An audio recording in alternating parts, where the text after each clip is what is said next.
Friends, ಇವತ್ತು ಹಸಿ ಟೊಮೊಟೊದಿಂದ ಚಟ್ನಿ ಮಾಡೋಣ. ಇದು ತುಂಬಾನೇ ಟೇಸ್ಟಿಯಾಗಿರುತ್ತೆ. ದೋಸೆ, ಇಡ್ಲಿ, ಚಪಾತಿ ಮತ್ತೆ ಅನ್ನದ ಜೊತೆನೂ ತಿನ್ಬೋದು. ಇದು ಮಾಡೋದು ತುಂಬಾನೇ ಸುಲಭ.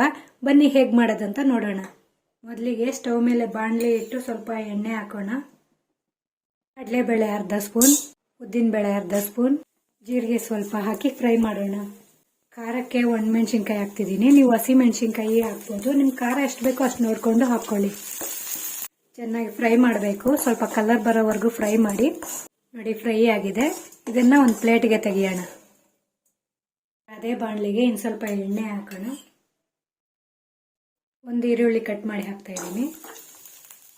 5 ಎಸಳು ಬೆಳ್ಳುಳ್ಳಿ ಹಾಕ್ತಾ ಇದ್ದೀನಿ. ಸ್ವಲ್ಪ ಶುಂಠಿ ಹಾಕ್ತಾ ಇದ್ದೀನಿ. ಇದನ್ನೆಲ್ಲ ಹಾಕಿ ಫ್ರೈ ಮಾಡೋಣ. ಈರುಳ್ಳಿ ಬೆಳ್ಳುಳ್ಳಿ ಎಲ್ಲ ಚೆನ್ನಾಗಿ ಫ್ರೈ ಆಗಬೇಕು. ನೋಡಿ, ಚೆನ್ನಾಗಿ ಫ್ರೈ ಆಗಿದೆ. ಈಗ ಕಟ್ ಮಾಡಿರುವಂಥ ಹಸಿ ಟೊಮೊಟೊ ಹಾಕೋಣ. ಹಸಿ ಟೊಮೊಟೊ ಬದಲು ನೀವು ಹಣ್ಣಾಗಿರುವ ಕೆಂಪು ಟೊಮೊಟೊದಿಂದನೂ ಮಾಡ್ಕೋಬಹುದು. ನಾನು 4 ಟೊಮೊಟೊ ತಗೊಂಡಿದ್ದೀನಿ. ನಿಮಗೆ ಕ್ವಾಂಟಿಟಿ ಎಷ್ಟು ಬೇಕೋ ಅಷ್ಟು ನೋಡ್ಕೊಂಡು ತಗೊಳ್ಳಿ. ರುಚಿಗೆ ತಕ್ಕಷ್ಟು ಉಪ್ಪು ಹಾಕಿ ಟೊಮೊಟೊವನ್ನು ಚೆನ್ನಾಗಿ ಫ್ರೈ ಮಾಡ್ಕೊಳ್ಳೋಣ.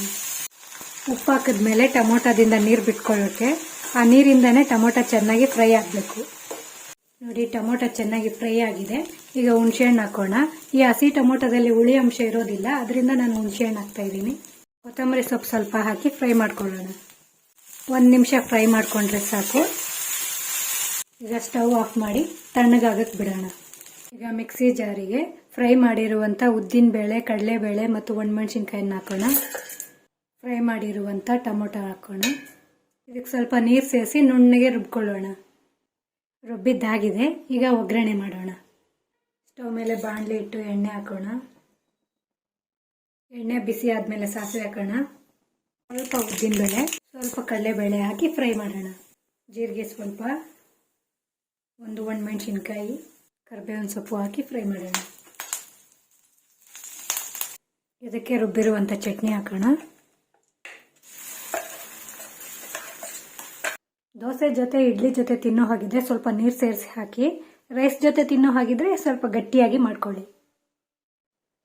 ಖಾರವಾಗಿ ಹುಳಿ ಆಗಿರುವಂಥ ಚಟ್ನಿ ರೆಡಿಯಾಗಿದೆ. ಯಾವಾಗಲೂ ಒಂದೇ ರೀತಿಯ ಚಟ್ನಿ ತಿನ್ನೋದಕ್ಕಿಂತ ಈ ರೀತಿ ಡಿಫ್ರೆಂಟ್ ಆಗಿ ಮಾಡ್ಕೊಳ್ಳಿ. ತುಂಬಾನೇ ಟೇಸ್ಟಿಯಾಗಿರುತ್ತೆ. ಈ ರೆಸಿಪಿ ಇಷ್ಟ ಆದರೆ ನನ್ನ ಚಾನಲ್ನ ಸಬ್ಸ್ಕ್ರೈಬ್ ಆಗಿ, ಲೈಕ್ ಮಾಡಿ, ಶೇರ್ ಮಾಡಿ. Keep watching. ಬಾಯ್.